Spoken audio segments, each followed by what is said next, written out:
Here's how you can fix WhatsApp verification code not received. So, the verification code comes as an SMS, so make sure you have a decent network signal. So to do this, you can look at the top right corner and see how many bars are here. If your signal has all the bars, then the network is good. If it has one or two, then you'll have to wait for the signal to get better, because if your signal is weak, the message won't come. Also, to fix this, you can move to an area with better coverage and try again. Second, make sure you entered the correct phone number, including the right country code. Even a small mistake here means the code gets sent to the wrong number. So go back and double check before requesting another code. Third, wait it out.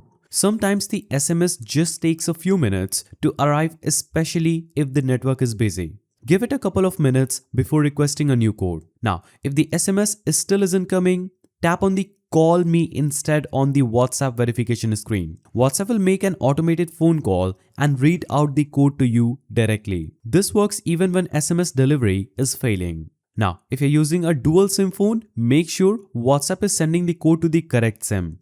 Check which SIM your number is on. To do that, simply navigate to Settings, scroll down and search for SIM. Click SIM Manager. Now click SIM Manager again. And here, you'll have to make sure that WhatsApp is sending the code to correct SIM. Check which SIM your number is on from here and make sure that's the one receiving SMS. And if none of these works, navigate to Play Store, click on the search icon and search for WhatsApp. Now click on WhatsApp Messenger, and here click Uninstall. Now click Uninstall again, and this will instantly remove WhatsApp from your phone. Now what you'll have to simply do is scroll down and click on this icon. Now click on the restart icon. And after you restart your phone, simply navigate back to Play Store, search for WhatsApp, install it, and try the verification code process again from scratch. And this will surely fix your problem. So that's how you fix WhatsApp verification code not received. If you found this helpful, subscribe to the channel and leave a like.